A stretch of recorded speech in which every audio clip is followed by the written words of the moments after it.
সাথে আমি মাহবুব আছি আপনাদের পাশে। ইনশাআল্লাহ চেষ্টা করব সারা জীবন থাকার। ইঞ্জিন অয়েল চেঞ্জ করার পরে গাড়িতে কি কালো ধোঁয়া মারতেছে, ইঞ্জিনে গাদ হয়ে যাচ্ছে? অর্গানিক প্রোডাক্ট মানেই কি 2000 টাকা 3000 টাকা লিটারের অয়েল? না ভাই, ভালো অয়েল কম দামেও পাওয়া যায়।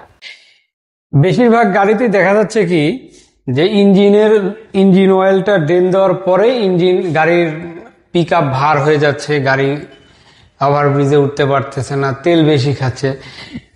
ইঞ্জিনের অয়েল ড্রেন দেওয়ার পরে এই সমস্যাটা। তো ইঞ্জিনের অয়েল আমি বলবো ওই গাড়িটার গ্রেডে মেলে নাই, ওই গাড়িটার ইঞ্জিনের অয়েলে গাদ হচ্ছে, ইঞ্জিনের ব্লকের ভিতরে কালির মতো হয়ে একদম গাদ হয়ে যাচ্ছে। তো ওই ইঞ্জিনের অয়েলের সাথে গ্রেডে মেলে নাই, অথবা অয়েলটা খারাপ। আর তখনই হচ্ছে কি ফুয়েল পাম্প মিস্ত্রির কাছে নিয়ে আসতেছে গাড়ি, এসে বলতেছে যে ভাই আপনি কি কাজ করে দিলেন, আপনার পাম্প তো অ্যাকুরেট হয় নাই। আমি বলবো না যে আপনারা বশ ঢালেন, বশ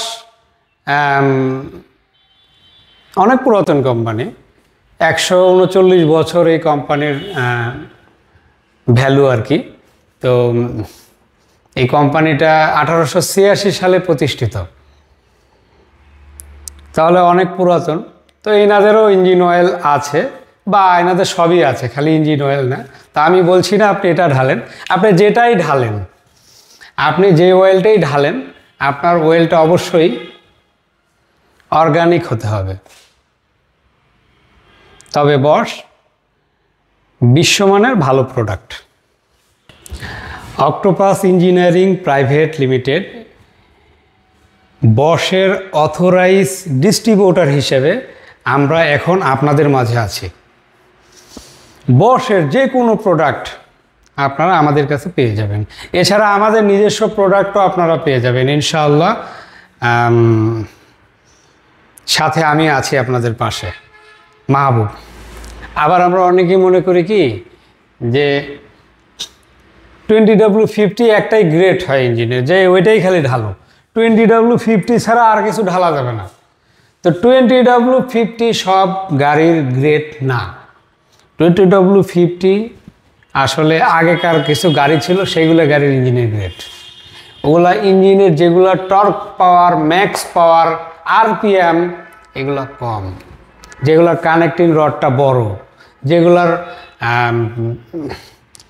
পিক আপ ধরলে লেটে উঠে, অল টাইম ধোঁয়া বের হতে থাকে, এগুলো আগের মডেলের কিছু গাড়ি আছে। এগুলো গাড়ির গ্রেডই 20W50 থেকে শুরু, মানে মোটা থেকেই শুরু। আর এখনকার যেগুলো গাড়ি আমাদের দেশে চলে, এই গাড়িগুলোর যে গ্রেড, আমাদের দেশের এখনকার গাড়িগুলোর যে গ্রেড, এই গ্রেডটা হলো পাতলা গ্রেড। কারণ কি জানেন, আমাদের এই যে ইঞ্জিনের যে ওয়ারিংটা আছে, ভিতরে যে ওয়ারিংটা, এটা খুবই চিকন করা হয়েছে এবং টর্ক পাওয়ারটা বেশি, আরপিএম বেশি, ম্যাক্স পাওয়ার বেশি, যার কারণে হয়েছে কি 4 সিলিন্ডার ইঞ্জিন, কিন্তু বডি করে দিয়েছে আপনার হলো 19 ফিট 20 ফিট, শক্তি মানে অনেক টানে নিয়ে চলে যাচ্ছে। কিন্তু আগে 8 সিলিন্ডার ইঞ্জিন, বডি হলো 16 ফিট। তো ঠিক আছে, চেষ্টা করব ওয়েলটা গ্রেড দেখে ইঞ্জিনে ঢালার। তো যখন আমি ইঞ্জিনে, এখন গুগলের, ইউটিউবের, ফেসবুকের যুগ, এখন তো আমাদের ইঞ্জিনের গ্রেড দেখাতে কোনো অসুবিধার কিছু নেই। আমি জাস্ট মোবাইলে সার্চ করব, গুগলে যাব, আমি সার্চ করব যে আমার ইঞ্জিনের কি model, engine tata 6BTA engine, tata 6BTA engine well grade, touch করে চলে আসবে। সংক্ষেপে আপনি ভয়েস দিতে পারেন, এরকম কিবোর্ডে ভয়েস থাকে, ভয়েসে লিখলেন আমার ইঞ্জিনের গ্রেডটা কি, অনেক ফানি করে বলে না, আপনি ফানি করে বললেও চলে আসবে। হ্যাঁ।